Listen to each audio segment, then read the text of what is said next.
Mission चढ़ती कला।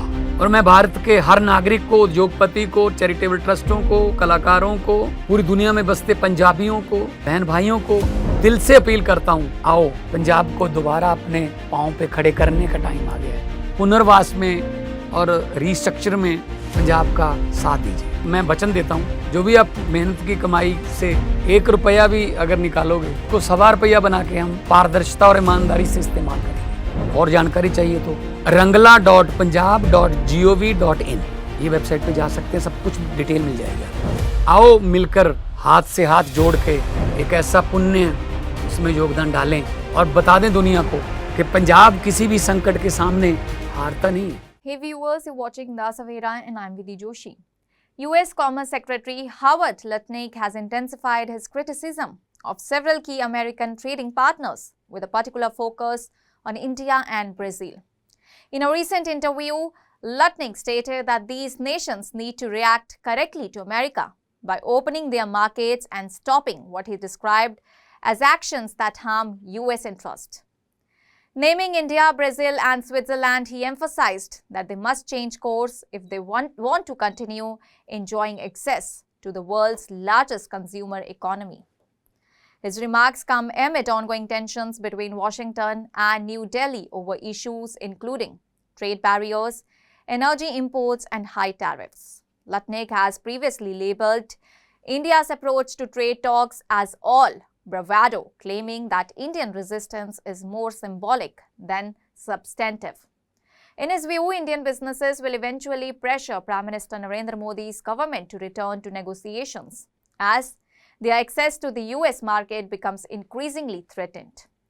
One of the Lutnick's major points of contention is India's continued import of discontinued Russian crude oil following the Ukraine invasion. He described India's actions as plain wrong and ridiculous, warning that India must decide which side it wants to be on.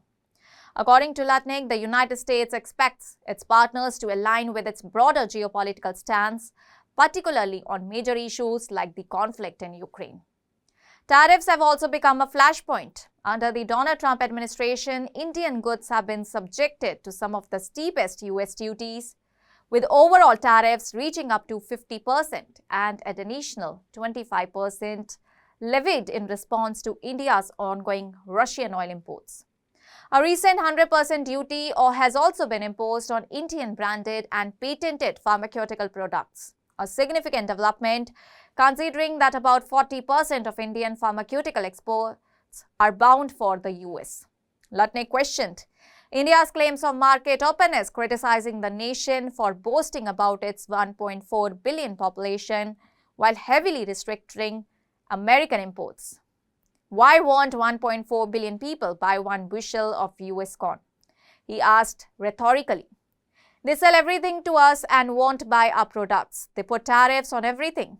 He also made it clear that the US holds a dominant position as a global consumer, saying, it's a $30 trillion economy that's the consumer of the world. Eventually, they all have to come back to the customer because the customer is always right. He stressed that if countries want access to the American market, they must play ball with the President of the United States. Despite the sharp rhetoric, there are signs of movement. Indian Commerce and Industry Minister Piyush Goyal recently led a delegation to Washington meeting with US trade representatives Jamieson Greer and Ambassador Designate to India Sergio Gore.